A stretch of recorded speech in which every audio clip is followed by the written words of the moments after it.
நம்ம சென்னை சில்க்ஸின் ஆடி blast, சேவிங்ஸும் blast, கலெக்ஷனும் blast. நம்ம முதல்வர் விஜய் அவர்கள் நடித்துள்ள ஜனநாயக படம் நேற்று வெளியானது.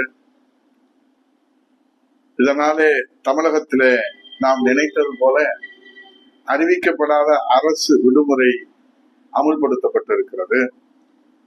தமிழகமே திருவிழா கோலமாக இருக்கணும் அமைச்சர் ஆனந்த் உத்தரவு. ஆனால் விஜய் ரசிகர்களோ தமிழகத்தை அலங்கோலப்படுத்தி விட்டார்கள். வார நாட்களில் தவறாமல் கோட்டைக்கு வரும் முதலமைச்சர் விஜய் அவர்கள் நேற்று கோட்டைக்கு வரவில்லை. மன்னன் எவ்வளியோ மக்களும் அவ்வளியே என்று அமைச்சர்களும் ஆளுங்கட்சி எம்எல்ஏக்களும் மக்கள் பணியை தள்ளி வைத்துவிட்டு முதல்வர் ஜோசப் விஜய் நடித்து வெளிவந்த ஜனநாயக படம் ரிலீஸுக்கு ரீல்ஸ் போட தியேட்டருக்கு போய்விட்டார்கள். அதுதான் தாவேக அரசின் தலையாய பணியாக நேற்று தமிழகம் கண்டு களித்தது. ஜனநாயக பட ரிலீஸுக்கு ரீல்ஸ் போட தியேட்டருக்கு போய்விட்டார்கள் நம்முடைய ஜனநாயக காவலர்கள்.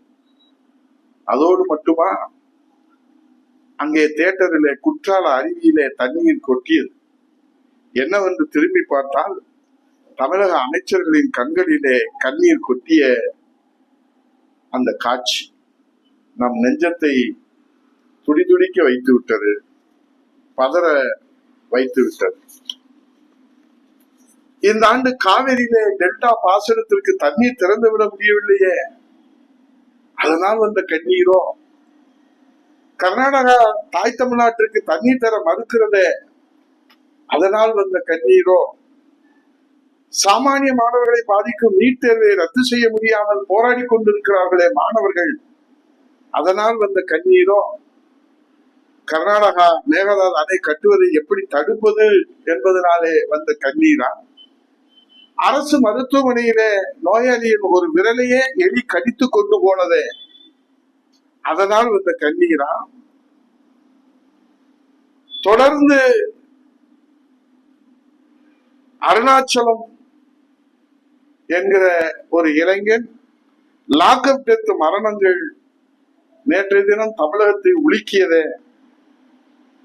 தினந்தோறும் அரங்கேற்றி வரும் லாக்அப் டெத் மரணங்களை தடுக்க முடியவில்லையே, அந்த கண்ணீரா? பெண்கள் பாதுகாப்பு உறுதி செய்ய முடியவில்லையே என்கிற ஏக்கத்திலான கண்ணீரா? போதை நடமாட்டத்தை தடுக்க முடியவில்லையே என்கிற கடமை உணர்விடால் வந்த கண்ணீரா? இத்தனையும் பார்த்துவிட்டு கண்ணீர் வராத நம்முடைய தாய் தமிழ்நாட்டின் அமைச்சர்களுக்கு ஜனநாயக படம் பார்க்கிற போது வந்த கண்ணீர் இருக்கிறதே, குற்றால அருவியே அதிலே போட்டி போட முடியவில்லை. அதிலே பஞ்ச் டயலாக் வசனங்கள், நம்ம பாதுகாப்பில் தளபதி இல்ல சார், தளபதி பாதுகாப்புலாம் நாம இருக்கிறோம். மத்தவங்க பேசினா ஸ்பீச், தளபதி பேசினா ரீச். திருக்குறள் ஐயன் வள்ளுவர் 8000 ஆண்டுகளுக்கு முன்னால் சொன்னாரு, எப்பொருள் யாராவாய் கேட்பினும் அப்பொருள் மெய்ப்பொருள் காண்பது அறிவு. இந்த ஜென்சி தலைமுறை இந்த பஞ்சு டயலாக்கு பஞ்சராகி போய் அடிமையாகி இருக்கிறார்களே, இந்த அடிமை விலங்கை ஒழிப்பது எப்போது என வேதனையிலே தமிழக மக்களின் வந்ததோ ஆனந்த கண்ணீரா, வேதனை கண்ணீரா? விடை தெரியாமல் விழிபிதுங்கி நிற்கிறதே தமிழகம், விடை தெரியாமல் விழிபிதுங்கி நிற்கிறதே தமிழகம். சினிமா கதாநாயகனான விஜயை உண்மை கதாநாயகன் நினைத்து இன்னும் எத்தனை நாளுக்குத்தான் இந்த ஜென்சி தலைமுறை வீழ்ந்து கிடக்குமோ நமக்கு புரியவில்லை. குருட்டு அதிர்ஷ்டத்தால் வரும் அரசியல் வெற்றிகளில் இப்படித்தான் பல அரசியல் ஆச்சரியங்கள் அரங்கேறும்.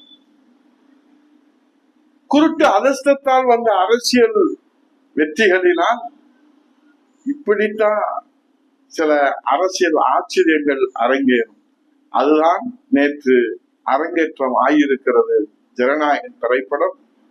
அதுதான் அரசியல் ஆச்சரியம். முதல்வர் முதல் அமைச்சர் வரை ஆளுங்கட்சிக்கு மட்டுமல்ல,